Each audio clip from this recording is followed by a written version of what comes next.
नमस्कार। चलिए आज एक बहुत ही गहरी और भावनात्मक कहानी में उतरते हैं। ये कहानी है प्रेम और भक्ति की। एक ऐसी कहानी जो बिछड़ने के दर्द से शुरू होती है। इसमें हम गोपियों की उस तीव्र पीड़ा और भगवान कृष्ण के लिए उनकी तड़प को महसूस करेंगे और देखेंगे कि ये सब कैसे एक ऐसे मिलन की तरफ ले जाता है जिसकी कल्पना भी नहीं की जा सकती। तो कहानी की शुरुआत होती है गहरे दुख से। गोपियां जो कृष्ण के प्रेम में पूरी तरह से डूबी हुई हैं, उनके चले जाने के बाद जोर जोर से रो रही हैं। उनकी बस एक ही इच्छा है, किसी तरह कृष्ण को फिर से देख लें। ये कोई मामूली दुख नहीं है, ये तो एक ऐसी तड़प है जो उनकी आत्मा तक को झकझोर रही है। और यही हमारी कहानी की नींव है। और फिर उनकी इस गहरे दुख के बीच एक चमत्कार होता है। ठीक उसी पल जब गोपियां अपनी पीड़ा के चरम पर थीं, कृष्ण अचानक उनके सामने आ जाते हैं। सोचिए, ये लम्हा कैसा होगा। पीड़ा से सीधे परमानंद में एक अविश्वसनीय बदलाव। जरा उस पल की कल्पना करने की कोशिश कीजिए। कृष्ण प्रकट होते हैं, एक मनमोहक मुस्कान के साथ, गले में फूलों की माला और पीले रेशमी वस्त्र पहने हुए।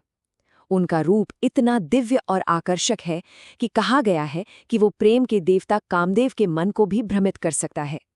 गोपियों के लिए तो मानो जैसे उनके जीवन में फिर से जान आ गई हो। उनका सारा दुख एक पल में गायब हो गया। और यहाँ जो बात सच में दिल को छू जाती है, वो ये है कि हर गोपी अपने प्यार को एक बिल्कुल अनोखे और व्यक्तिगत तरीके से जताती है। कोई खुशी से उनके हाथ पकड़ लेती है, तो कोई उनके कंधे पर अपना हाथ रखती है।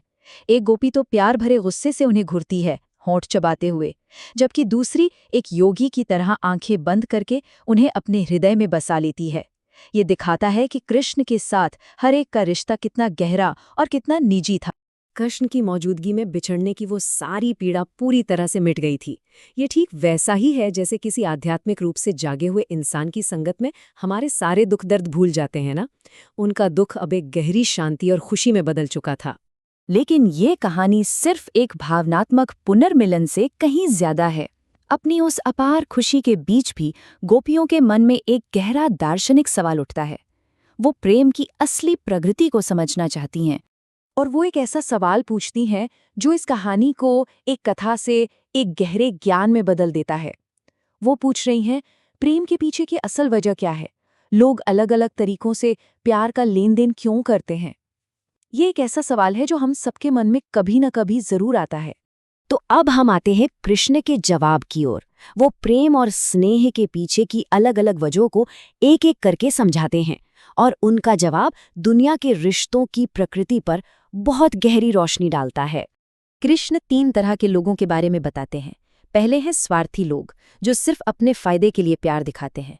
ये सच्ची दोस्ती या धर्म नहीं है। दूसरे हैं दयालु, जो माता पिता की तरह बस प्यार देते हैं, बदले में कुछ पाने की उम्मीद के बिना। ये धर्म का सच्चा रास्ता है। और तीसरे हैं वो जिन्हें कोई फर्क नहीं पड़ता, जो खुद में इतने मगन या एहसान फरामोश होते हैं कि जो उनसे प्यार करते हैं वो उनसे भी प्यार नहीं करते। इससे एक और भी जरूरी सवाल उठता है, कृष्ण खुद के बारे में क्या कहते हैं?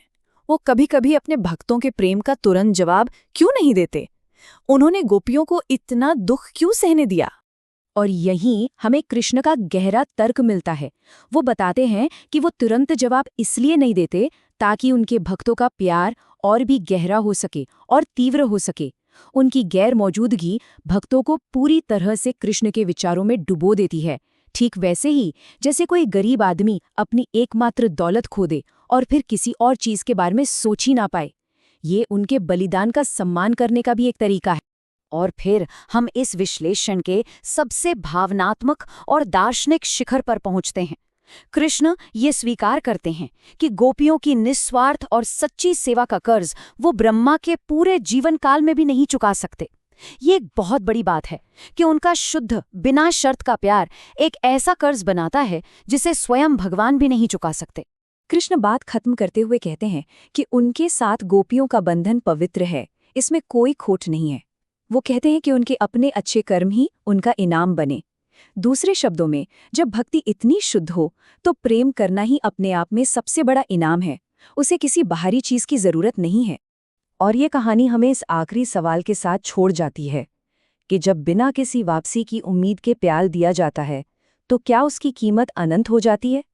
ये कहानी हमें बताती है कि शायद यही सच है। इस गहरे विचार पर साथ में मंथन करने के लिए बहुत बहुत धन्यवाद।